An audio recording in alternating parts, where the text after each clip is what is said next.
The chance to shape your future is here. Learn and connect with exciting new opportunities.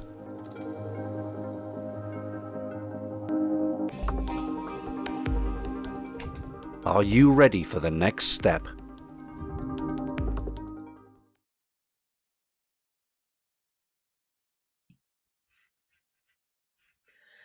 Hello everyone, my name is Emma Fadlon. I'm from the Knowledge Transfer Network, and I'm just going to start sharing my screens with you.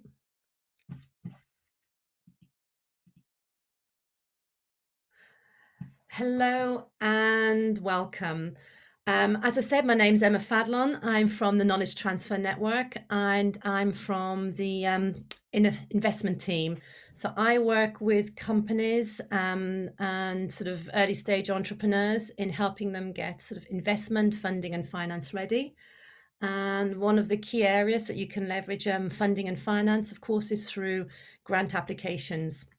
And one of the big challenges that you'll have, particularly if you're new, is understanding how to write a really compelling grant application. As we all know, they're very competitive, and they require quite a lot of detailed information, but you do not have a lot of time and a lot of words in order to sort of articulate what it is that you want to get funded. So this workshop is around and focused around how to write an application for an Innovate UK grant, such as a SMART Award or one of the Industrial Strategy Challenge Fund grants.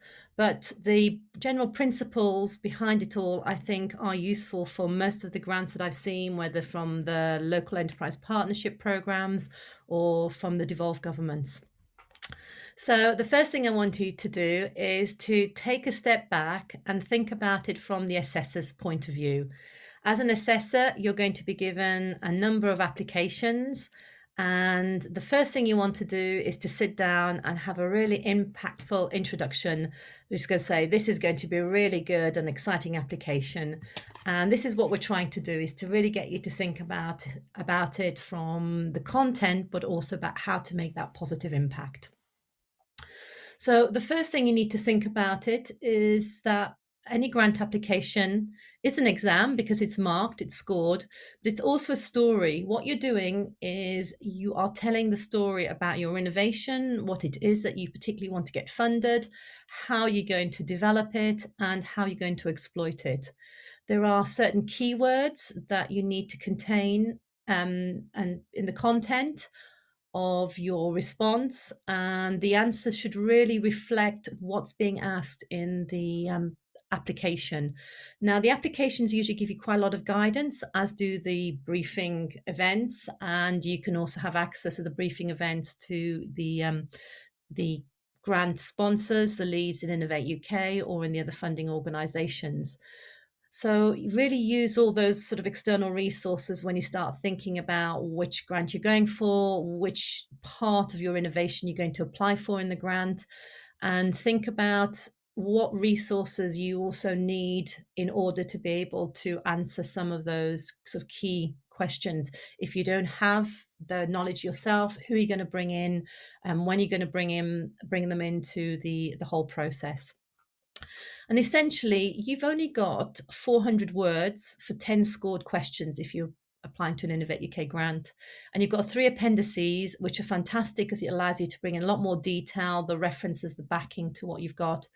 So all you've got is 4,400 words to convince somebody that you are a compelling innovation, that your project is worth funding, and that you've really got a compelling sort of commercialization plan and approach to exploit that innovation. So moving on, what is the first thing that you have to do? How do you make that positive impression? Well, you've got a project summary, and in that summary, which isn't scored, you have to think about what is the person going to read, what impact is it going to make, how are you going to introduce your innovation, where it sits in the technology ecosystem, and what it is that you want to achieve. And you really need to spend a bit of time and effort on that. You want everyone to say, wow, this is really great. And you want the assessor to think, yeah, I absolutely get it. I can see that it's in scope. I can see that this is something that sort of fits into the program. So, top tips on writing style. Now, we really encourage you to use a very editorial style. So, an active tense, we will do things, and having short sentences, 9-word sentences. Try to avoid very long sentences. If English is not your first language, then try and get somebody to edit what you've written and sort of help you with that. There is a lot of help around.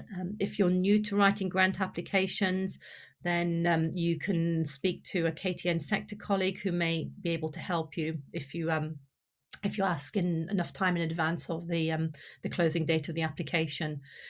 It's there is the ability to secure support by paid support through grant writers, and I know some of you may sort of think about doing that. We don't make any recommendations either way on that, but remember that whatever a grant writer has is the information that you provide them with in order to write that. So I always say, if you're going to write an application, you think you can do it in a few weeks, I'd give yourself a good 3 months, plan for 3 months, and don't leave everything to the last moment. If you have 6 weeks is probably the barest minimum that I would say in order to write a good application. So, next thing, it's the public description. So, this isn't published unless you're successful, but it's what's going to go out into the public domain. It's what people are going to see as a description of your project and your innovation. It's mandatory, but text isn't published. This is because this is public sector funding. But I do know that some investors and some organizations will actually go and look at that public description when they're looking at you. They'll be exploring what your background is, what you've done, how you've used the grant funding, see how that matches to what they see in the business plan as part of the due diligence. So make sure that it's a really good public description, that you obviously you don't have to disclose any intellectual property that's commercial in confidence, but that it's compelling enough that it sells you and your project in the appropriate way. So the first scored question that you need to think about is scope. Now, scope is a really important question to answer, and you really need to make sure you've read and you've understood the scope of the application. We do see people who have put applications in and they're out of scope. So they've put a lot of work and effort into the whole of the application, but are rejected before the assessors read the application because they're out of scope. So if you're not sure about the scope or what you're applying for, or elements of what you're applying for are appropriate to that competition, there is a help desk. The Innovate UK program leads, competition leads can also help you. And also at the KTN, if you're interested in applying, you may not want to be the lead and you want to see if you're in scope you can fit in. We can give you some advice, make some introductions. Basically, what we want to do is avoid you being rejected before the assessment. Now, everything we're going to give you as advice in your application is really around not giving anybody a reason to say no to your application to that particular question. So I want you to remember that the assessor is going to mark each question on its own. They're scored individually, and you have to score more than 7 out of 10 in order to pass. Now, if you're going for something like the SMART Award, which is very, very competitive, then people are having to score more than 8 out of 10. And the last few competitions have been, closer to 8.5 out of 10 in order to have been in the running to receive funding. So we're actually trying to get you to think about the content, the quality, not just passing, but giving a really high, very compelling application. So how do you do that? Well, there's 10 questions. So the first one we've got is the need of the challenge. And this is, what is the technology need? Thinking about the citizen challenge, what's the market opportunity? What's changing in the marketplace? Why is there an unmet need? What is it that you need to demonstrate? And this is where you start sort of thinking about what you've worked out in your value proposition. So what are the needs and issues in the marketplace? what are the features and benefits of the product or the service that you need to build. So that's going to describe your approach and your technology. And what is the market size? What is the need? And it could be a change in legislation, which is a very compelling move.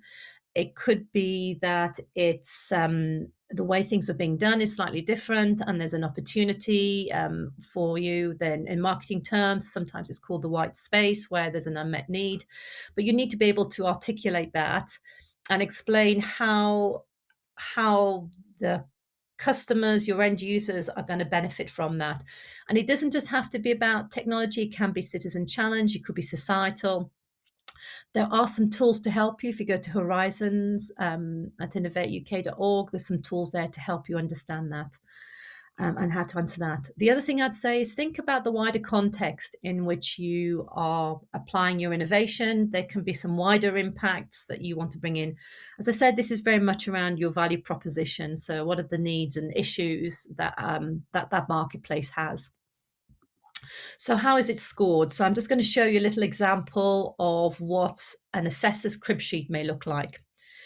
So as I said, 7 out of 10 is the pass mark, and that's where an applicant presents a good motivation for the project, are aware of the nearest state of the art and wider factors influencing the opportunity. So as you can see, there's some really strong words. It's a good motivation for the project, nearest state of the art. So you've understood what the competitors, the way things are being done.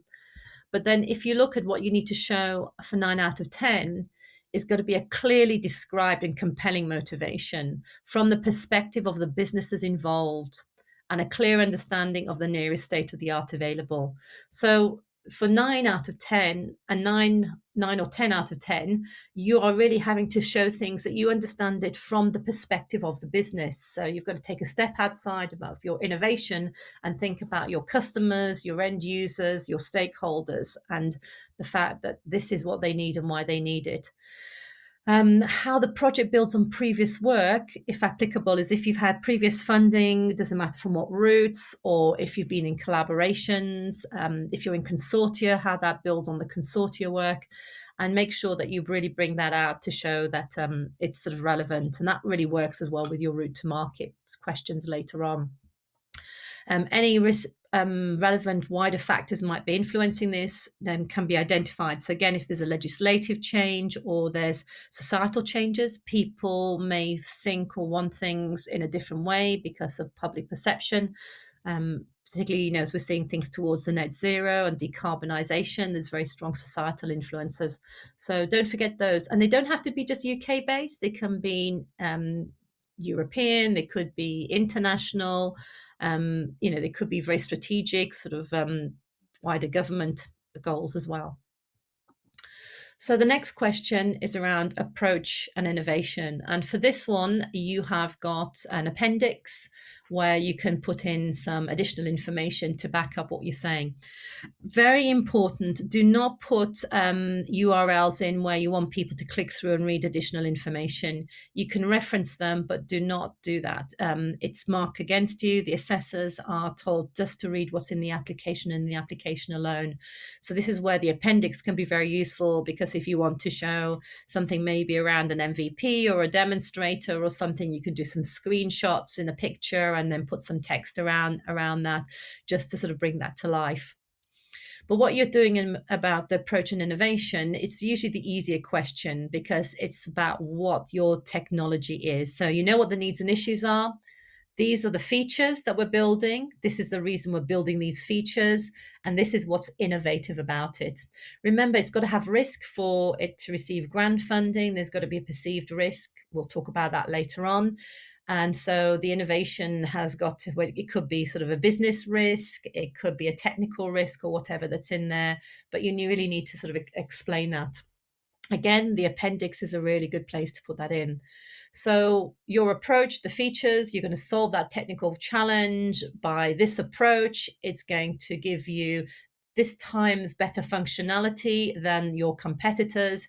The reason being is that your competitor's approach is doing it in this way, and actually by pivoting or using a different approach to doing it, you'll be so much better, give much better functionality and a much better product.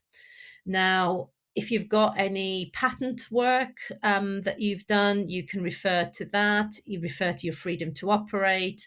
If you've got any exclusive license agreements or any sort of activities that sort of secure that technology for you. If you're doing a digital, then it could be more around sort of your source code and the exclusivity around your algorithms and copyright and how you're managing that. Could be database rights as well. The data you're collecting is actually what's really valuable, and within that you may have a product or some goods or services that is your commercial innovation. So use that as an opportunity to really show us what you've got. Teams and resources. Well, that's a really, for most of you, is an easy question to answer. You know who the team is and what the resources are. You may be using this funding to attract the team. So if you've got people who you'll be recruiting to bring in, if you know there's somebody in waiting and they're willing to have their name shared, that's fine. If you've worked with them before and you've got a good relationship with them, that's always good. What is the track record and credentials? If you've got any advisors who are providing additional sort of knowledge resources, maybe introductions into the market or into customers, then just build it all in. It's really important that you show how this works towards not only delivering the project, but getting that traction into the market. So you could have as well in the team people you will later on, you've got subcontractors and collaborators you're working with. Bring those in. If you've had any really good track records around working with them, then bring that out. Do not be shy. We tend to be a little bit reticent to sort of sing our own praises and our team's praises, but don't hold back. Market awareness. So this again is back to your value proposition. So you know the needs and issues, you know what features and benefits you're developing into your project, you know what skills and resources you need in order to deliver this part of the product. That's all very well, but what does the market look like? What size is it? How are you going to fit into it? How are you going to reach it? What are the trends in that market? Is it a static market that needs innovation or needs to be changed the way it's doing things? Bring in references, show that you really know your and understand your market. It's okay to talk about a small market, which is your first proof of concept, and then you're going to go for a larger market. That's realistic if you're early stage. Don't try and say you're going to go for all of the global market. That's not going to happen. So make sure that when you do your market sizing, do not just fall into the trap of doing a top-down market sizing. Do a bottom-up market sizing. So if you've done a validated value proposition, you'd have segmented your markets, you'd have looked at it, you'd have looked at the needs, you may have some prioritization modeling in there. If you've got that, just put it in, just show it there. We say sensible sizing, and I think that's because you've got to back it up. Think, if I was to do the due diligence, are your assumptions correct? Conservative, I would use in parenthesis, we want you to be ambitious, but you've got to be realistic. So start off with your addressable market rather than the whole global. And it may be that you'll go to the US rather than Europe first. It could be that, you go to English speaking countries, Australia, New Zealand, for example, maybe a target market for you. But don't say you're going to go for the whole of Europe if you need to validate it in lots of different languages, and that takes time and effort. So give us your market sizing and your awareness of what the trends are as well in those different territories, because it could be that your first large market is not the UK, but you can prove the concept in the UK. Regulations, trends, whatever's going on in those territories can really drive innovation.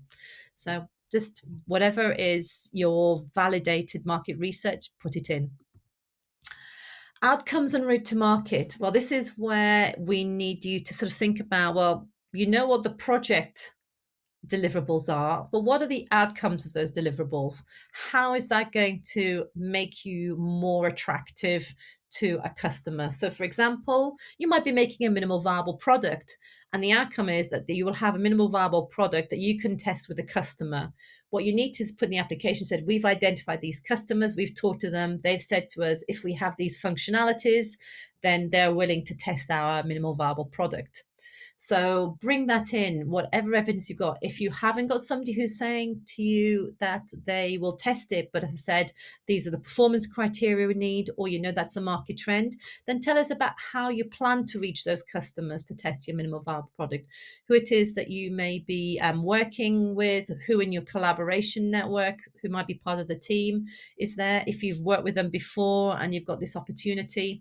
If it complements a suite of products that you've already got and allows you to expand your business, those are all fine. But you need to link what you're actually delivering in that project to how that's going to help move your business along and grow your business. If you're early stage, you will not have necessarily a validated route to market, but give us a really well thought out, credible sort of plan about how you would go about doing it. You can look at how other companies in your sector have done things, what their routes to market are.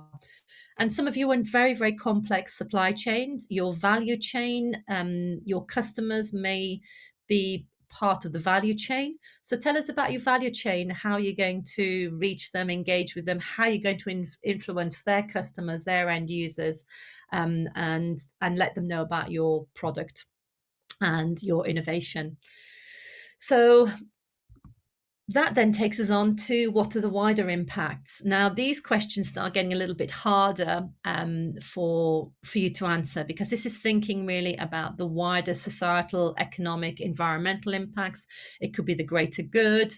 It could be really compelling impacts on social, economic well-being and welfare, or it could be a technical impact on the way in which the quality of services can be delivered in quite discrete organizations. So we've seen a lot of work towards net zero and decarbonisation. We've got the social development goals of the United Nations that sort of give you some really good sort of areas to sort of think about and help you think about some of the wider impacts. For those of you who may have university collaborators, then the universities have been quite used to having to articulate the wider impacts of their research and innovation, speak to some of your collaborators or some of the partners in the program and understand what wider impacts they're aware of, and try to bring those into your answer. Regional impacts, local economic impacts are all really great. Remember, this is UK grant funding, so that's sort of was always a bonus to bring that in. And also it can be impacts onto the sector. It could be impacts on upskilling, getting more people being able to do this kind of work and deliver this kind of work without having the same sort of skills or education they need, because there's a skills gap analysis, and that's demonstrated that there's a requirement to be able to deliver this service, but there aren't the people to be able to deliver it with the skills currently. Your innovation could reduce the skills requirement and still give that really positive outcome. All those sort of things, bring them in. Takes a bit of time to think about this. Please don't leave it to the last moment. So this is, for most of you, will be an easy question to answer, which is around project management. You'll know your innovation, you'll know the time you've got, and you'll be used to doing Gantt charts. Again, this is an appendix question, so you can put the Gantt chart in there. You can show what that is, what your milestones are, what your collaborators are delivering, if you've got subcontractors, when they're delivering things against your specifications and how that works. So there's work packages, they're properly costed, you understand what category they're in, description of the deliverables. So what are the outputs? And then how do they link to the outcomes that we're talking about in the previous questions? Management, I also always recommend in the project management is that you put in the commercialization project milestones as well. So what are the activities? So I've got this MVP, I've got this initial focus. I'm going to go and test it with the customer, and I'm going to use the lean methodology, and then I'm going to go back, and after that iteration, I'm going to do some more development work. So show those things, those milestones, those activities, those outputs, and link them as well to your commercial plan. It's really important that your risks are linked to your project management. So we are looking to see what the risks are of the project, There's a risk assessment, and that risk assessment should be looking at not just the delivery of the project, but also the commercialization plan. If you've got subcontractors and collaborators, then show how you're reducing the risk. For example, if you've worked with them before successfully, you've got ongoing collaborations, but you may still want to have a backup plan of someone else to work with. If you're getting prototypes made, is there somebody else you could subcontract that work to? Have you got a plan B? Do you know what impact that may have on costs? So there's project risks. There'll be technical risks. So what happens if you don't meet certain milestones or you can't get certain performance criteria? Doesn't matter. It's a project that's got risks. That's why you're being funded, is to showing that you're aware that these are the risks that can impact on the project. Commercial risks are really important. So that might be that you can't get the customers to test things, or there's some issues with them being able to give you the full feedback and evaluation. Any environmental legislation, that's becoming more and more important with some of the changes. What impacts regulation can have. With the open banking, some of the projects I work with, they had a real problem around understanding what regulatory framework they were under. And they're actually having to work with a regulatory body to sort of work out how they would be FCA compliant, and to build that. It could be if you've got a new healthcare innovation where you have the same thing, how is it going to be assessed by the MHRA? How is that going to go through? Whatever is relevant to you, including anybody else that you're working with.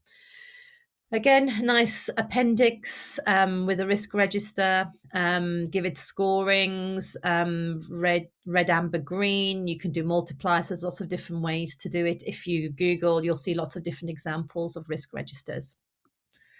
Added value. So what's the impact of giving public funding into this project? I think one of the key areas is thinking about how this is going to help you leverage additional funding, how it's going to move you on in that market or change the way the market can deliver things. So it could be a huge added value to customers and end users. Open banking, for example, has enabled us as individuals to have a lot more choice in the products and services that we get and how things are delivered. It may accelerate the time to market for you. De-risk your innovation so that you can get a collaboration or a demonstrator with a large multinational, or leverage private equity investment. Just look at those not only for you, but also for your stakeholder and for some of those wider benefits. And that you can go back to your previous questions and think about, well, what things can I weave into this to really demonstrate the value? And then this is another important question, is value for money. So the assessors will be looking to see this in context of the work that's being done. Is this really good value for money? And the way you're doing it and going about it, are you really using that money, taxpayers' money, in the most efficient and appropriate way? So sort of bring out and demonstrate why it is good value for money. Say, this is the cost, this is what the work packages cost, this is why it's good value. Working in this way or with this team or with these collaborators will reduce the time, and therefore we're getting a better return on your investment. Look at the work packages. Don't cut corners, because we need you to be able to deliver the project for the costs that you've outlined.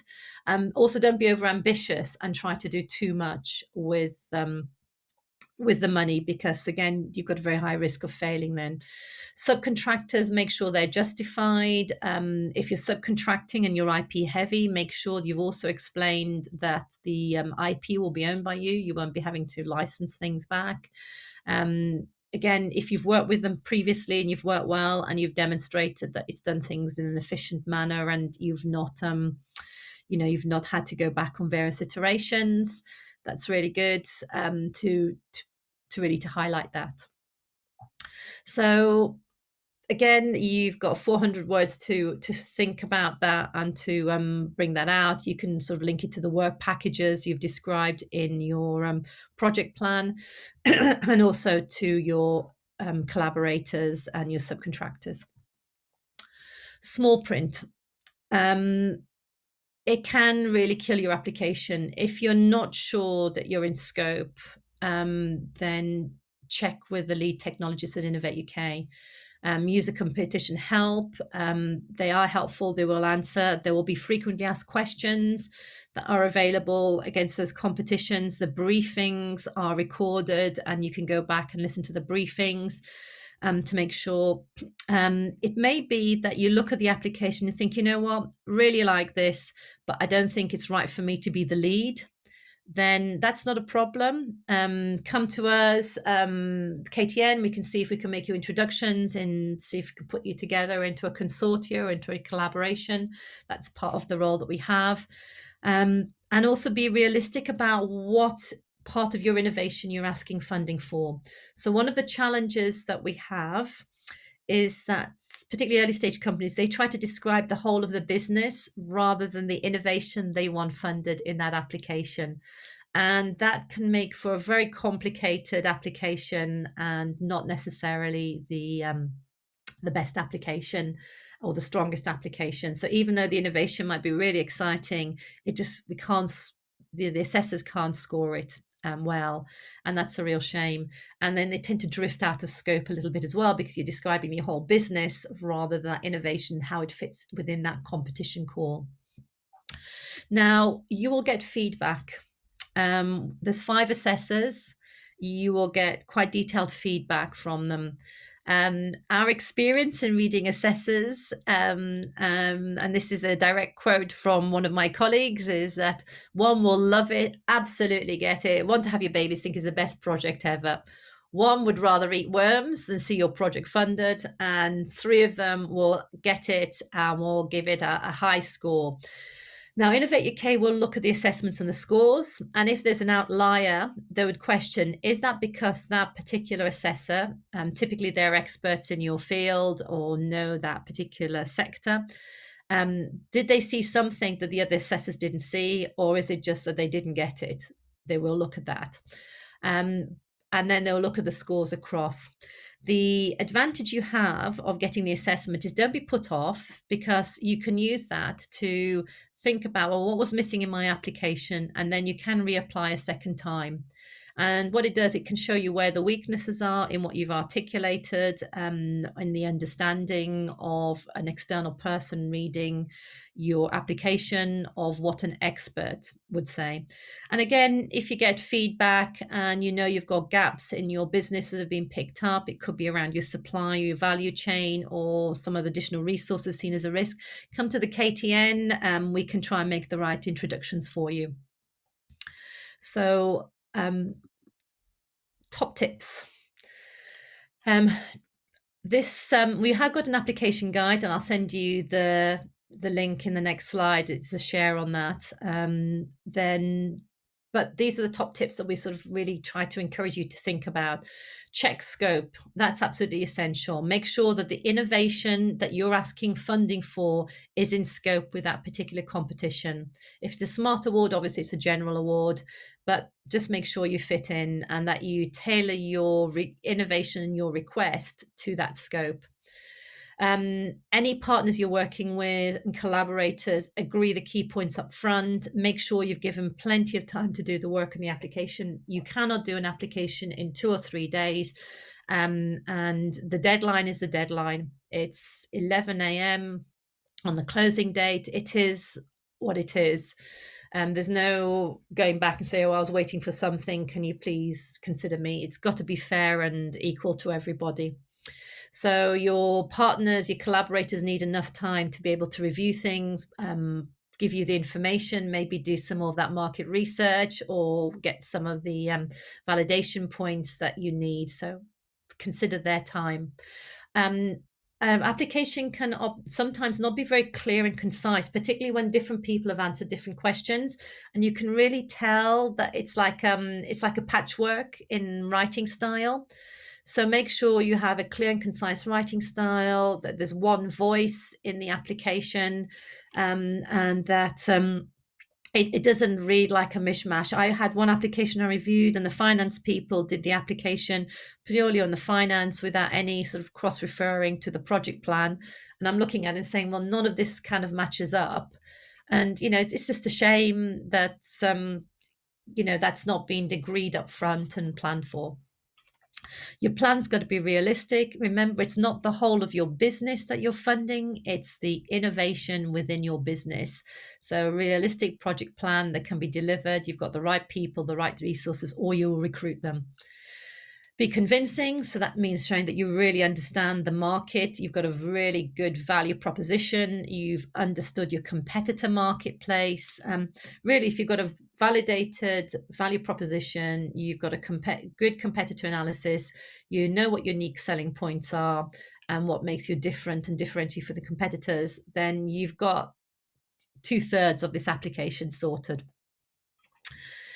Risk and innovation is important. Quality of your assertions, the justifications within there. So if you've got market sizing, you've got timeframes, make sure that they can be justified.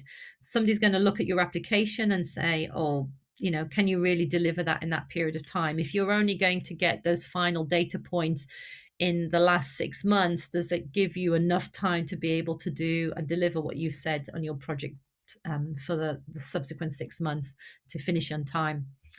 Check all the deadlines, get advice and feedback, and don't leave it too late to ask questions and submit. So I would really say try to avoid submitting on the day. The system gets really, really creaky with everybody who's doing that. So what support is there for you? Well, you've got the good application guide, which you can download from the KTN website that sort of covers what this presentation's given. You've got really great support from Innovate UK. You've got the catapults. You've got Innovate UK Edge, which was the old EENs, which is your regional support.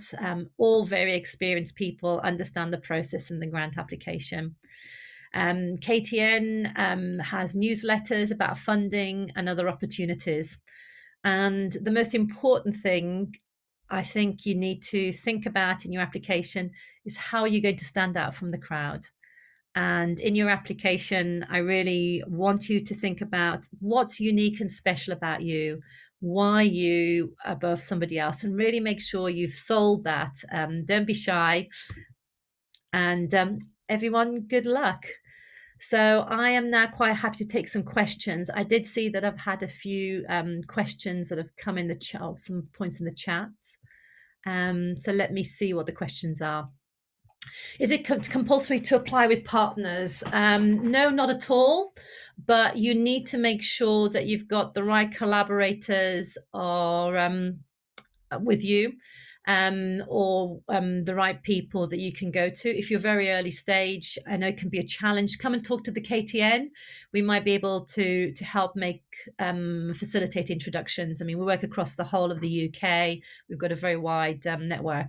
Large industry to team up at early stage is going to be tough because you've really there's a very high risk around that time and effort, but there are other ways to get that help and support. Assessors, no. Certainly my experience has been that they're not academic, but commercially based. It's a pool of assessors that the Innovate UK has. They're run and they're selected specifically for the competitions. So my experience has actually been that most of the comments and the people I've met who have been assessors have actually come from commercial, not just like academic backgrounds. But you will not know who your assessors are. I've got people I know who are assessors who are, from grant giving bodies, sort of from life sciences, from the Wellcome Trust. They're people who've been in sort of startup run businesses, have been in multinationals and are doing it because they're really interested. in areas which are really state of the art, where there may be 4 people in the UK or place in the field, how does the assessors cope address this? Well, then that's fine. Just say that this is the state of the art, particularly in emerging technology. We see this, but then you can also bring in to say what's going on in the rest of the world. So, what is UK or European strategy around that emerging sector, and what are other countries doing in that area? So, look at quantum. The UK is the leader, but if you go the other 2 countries where you'll see a lot of innovation that's really been taken forward is going to be in China and in North America.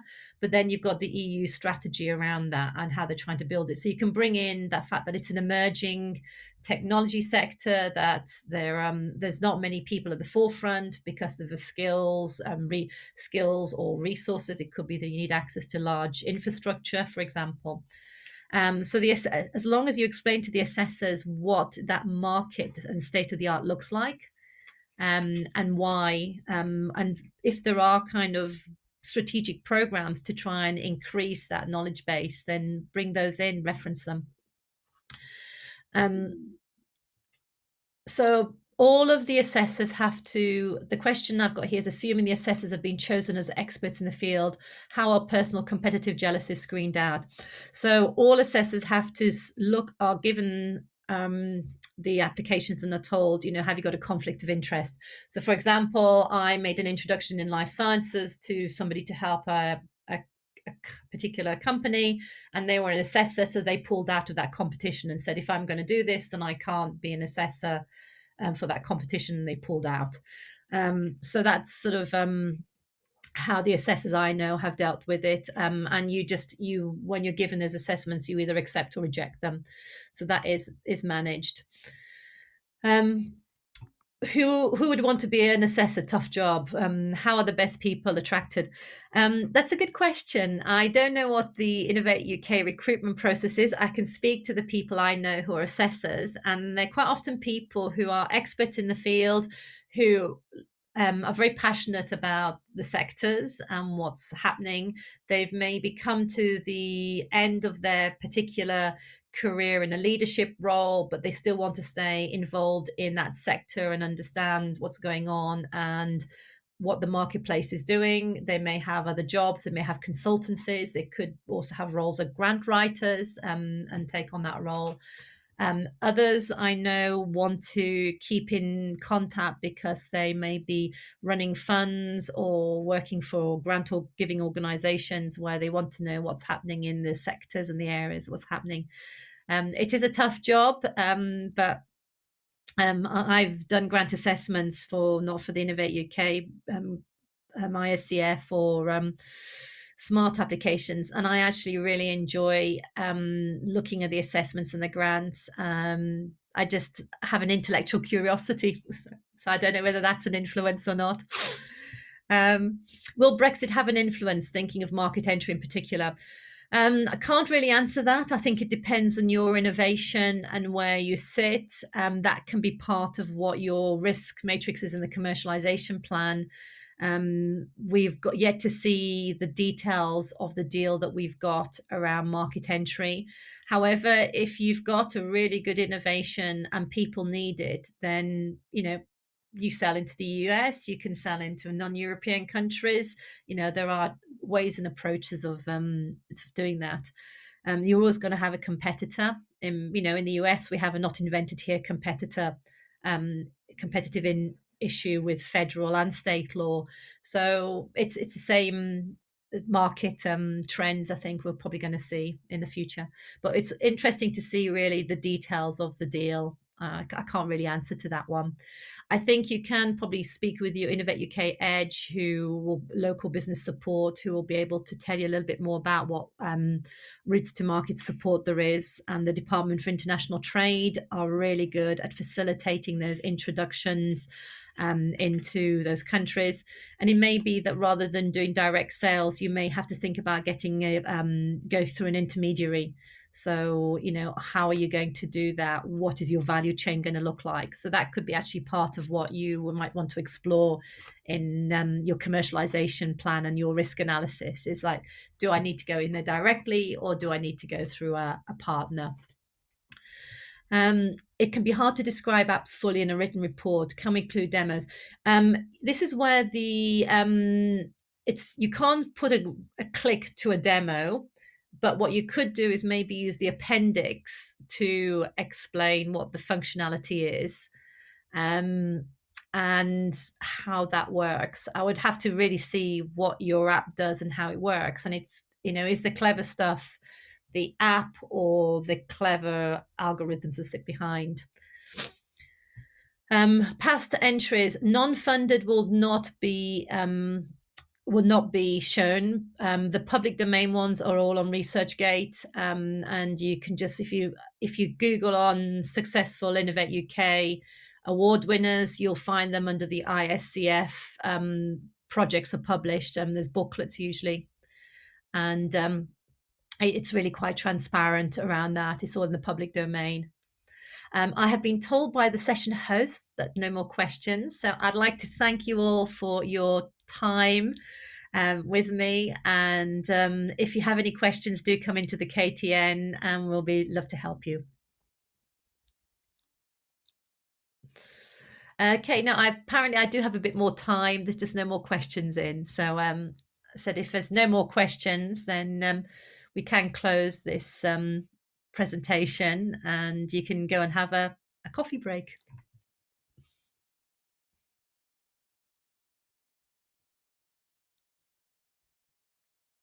Thank you for joining the Emerging Tech Fest. Join us again on our virtual live sessions or watch us on playback anytime, anywhere.